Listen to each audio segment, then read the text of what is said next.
Welcome to this EU Green Week video series on the fashion industry's impact on nature and biodiversity, where in just 4 videos we will share the life cycle of a piece of clothing and how each stage can be linked to a biodiversity loss.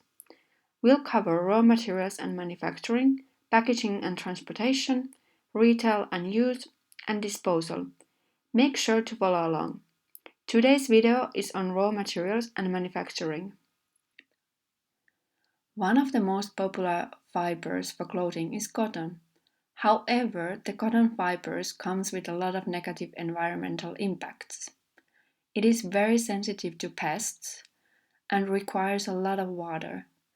To keep away the undesirable insects and plants, cotton cultivation uses 22% of the world's insecticides and 10% of the world's pesticides. This alters ecosystem and biodiversity. Peas, for example, are especially sensitive to insecticides used on cotton cultivation. The cotton plant is also one of the most water-thirsty crops. One of the most devastating effects on local ecosystem is the shrinking of the Aral Sea in Central Asia due to cotton production. The Aral Sea was an important provider for the region's fishing industry.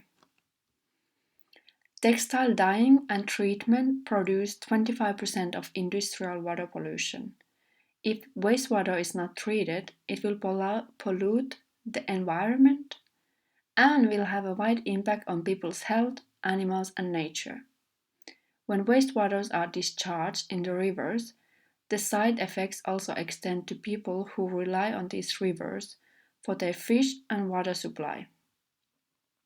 Also, the great forests are under threat. The fashion industry utilizes 120 million trees per year for clothing, mostly for rayon and viscose. The amount is expected to double within the next decade. It is estimated that around 2 out of 3 of the negative climate impact of the life cycle of garment comes at the raw material stage. The loss of biodiversity and climate change are linked.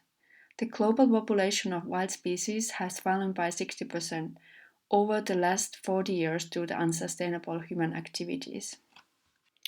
Let's have a look at the cotton t-shirt and the beginning of its journey. It starts as a seed where it will be planted in the soil by farmers somewhere around the world. More than 90% of cotton farmers live in developing countries on farms of less than 2 hectares.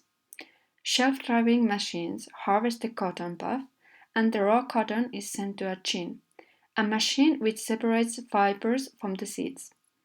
The cotton will be pressed and textile mills ship them to a spinning factory, usually to China, India or Pakistan. At the spinning factory, the cotton will be separated into loose strands. It will be straightened and blended and twisted into ropes of yarn. The yarns will be sent to the mill, where it will be knitted on a loom into fabric. The fabric will have different wet processes which requires washing, heating and treatments of various chemicals that are required for a final softness or performance. Finally, the finished fabric will be sent to the manufacturing facility where the fabric will be cut, sewn into a t-shirt and trimmed. The journey of a t-shirt is very long and complex. This is because cotton fiber from several regions or even countries is blended in order to reach a good quality, and there are separate companies, often in different countries, in the cotton supply chain. In order to reduce biodiversity losses, the fashion industry simply has to stop making too many clothes.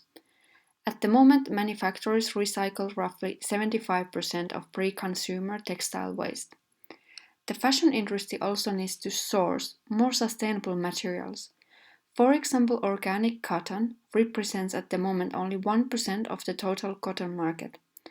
100% certified organic cotton has traceable and separated supply chain.